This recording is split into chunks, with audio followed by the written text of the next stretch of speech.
All right, everyone. In another act of sheer desperation as their party begins to have a nervous breakdown over the DOJ report over Biden's memory function, the Democrats have filed an FEC suit. Not against Donald Trump this time, though. They've got plenty of suits against him in other courts. No, they're filing against RFK Jr., alleging that his campaign illegally was speaking to one of his super PACs. And, of course, under election law in the United States, Super PAC can raise all the money it wants, it can put out ads, etc., do whatever it wants, but you're not supposed to actually, your campaign is not supposed to coordinate with the PAC. The reason is campaign finance, because it's an entirely separate entity that's receiving money and spending it on your behalf. It has to be therefore separate from your campaign, otherwise it's part of your campaign. That's basically the premise of it. This is an allegation against him. I would point out several things. Number one, it's very interesting because RFK Jr., when he's included in polls with a Biden v. Trump matchup, it bumps Trump up a little bit. So I think that they're terrible because he's a former Democrat. I said months and months ago when he first dropped his Democratic Party bid because he realized he wouldn't win. He might come in the double digits, but it wouldn't stop Biden. He'd get a few delegates here and there, and maybe he'd get a brief speaking slot at the convention, but then he'd have to back off. I said months ago, and I was right, that when people were fear-mongering, saying, oh God, RFK Jr. is going to take a bunch of votes from Trump, I said, don't worry about it. He's going to take just as many votes from Joe Biden, probably a little more, because a lot of the votes he's going to take from Trump are Democrats anyway, who crossed the aisle in 2016, Union Dems, in the Rust Belt especially. They voted for Trump. They switched largely back to Biden in 2020, actually, partially because of damage to businesses, because of honk honk, certain reactions to certain medical crises, and but that he was also going to take some Dem partisans that they don't like Biden. He was going to take some left-leaning independent voters, ultimately benefiting Trump more than anything else. That it would be, the margin would be slightly in Trump's favor for him having an independent candidacy. That was correct, by the way. We see it in repeated polling now for months. We've got enough polls to say that is indeed the case. Trump, by the way, is still ahead in all the battleground states, so I don't know what trying to get RFK Jr. off the ballot will accomplish. Can we just proffer something here and acknowledge it? Between the lawfare against Trump, the efforts to remove him unsuccessfully, SCOTUS might be 9-0 on this, remove him from the ballot entirely, make him ineligible to run for the presidency, and now the FEC filing against RFK Jr., is it not fairly blatant that there's election fraud going on? That there are shenanigans going on? Because I can't explain it in any other capacity. It's shenanigans. They know that they can't win in a fair election, so they're diving deep into the mud and just throwing it around and trying to do anything that they can do to rig the election. The 2024 election rigging has already begun. They're just not being very successful at it. This is a Hail Mary. I don't think that their filing will actually go through. I think they'll be laughed out of court. But they are attempting it now, aren't they? They're attempting on the state level to lock things down in legal proceedings to keep their fortification going. You've got George Soros pouring money into Texas, which is a dumb idea, but he's trying, sort of like Michael Bloomberg in Florida, or several states actually, but mainly Florida. He failed too.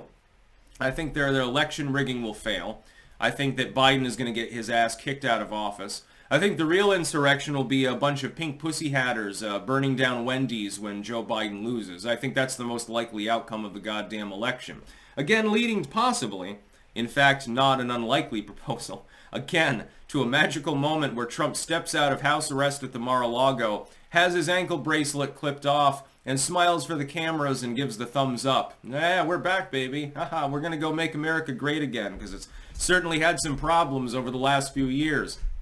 This is a move of desperation. They think that RFK Jr. is going to sink Biden's re-election chances. Or possibly. I mean, imagine that they shit-can Biden. They force him down. And at the convention, he says, I'm not going to run. Thank you for your support. And yeah, I know I've technically been campaigning this whole time asking for your votes, but you should actually vote for this person over here. Somehow, I think the damage might be worse. It depends on the Democrat that would replace him. I think the chance of that now has risen to 15% or thereabouts. That actually happens. Again, another astonishing moment within our current political trajectory. It's highly chaotic, as you may have noticed. If you go with like a leftoid Newsom type, I think that more voters flock to RFK Jr. They're not going to vote for Trump because they're Democrats in the partisan sense, or they've got TDS, but they won't vote for your candidate. They'll feel screwed. Millions of people, by the way, would fall into that category. It's a move of absolute desperation.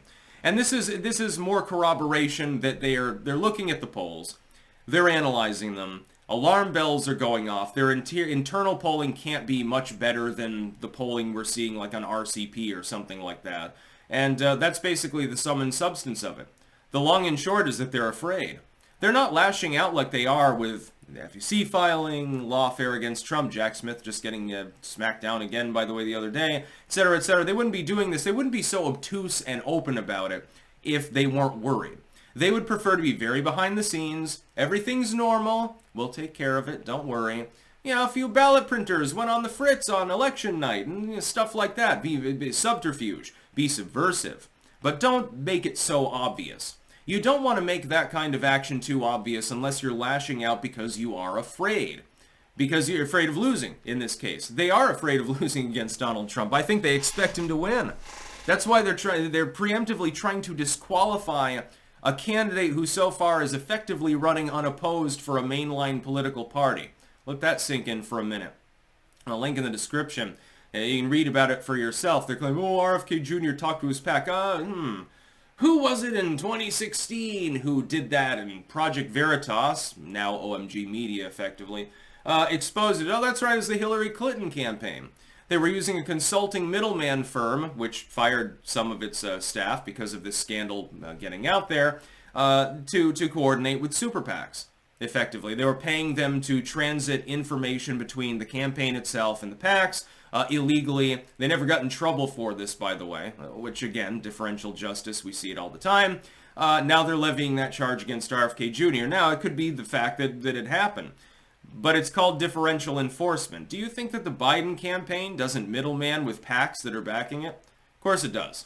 Hell, fucking Trump's campaign probably indirectly coordinates with PACs and super PACs. Hopefully they're just better at hiding it. I mean, it happens all the time. Mainline political campaigns, they get messy, they get dirty, etc. But it's only the people that are dissidents that are becoming a problem for the establishment, for the uniparty, that seem to get actually put in prison, or investigated, or raided for such things. Like Eric Adams, mayor of New York City, getting raided by the FBI over possible campaign finance violations. Oh, you took foreign money. Well, yeah, so did 100 other people in that particular election season. You decided to go after him 2 weeks after he spoke out about the border crisis. Again, they're being very, very obvious about that, and you don't do that sort of thing unless you don't have a choice.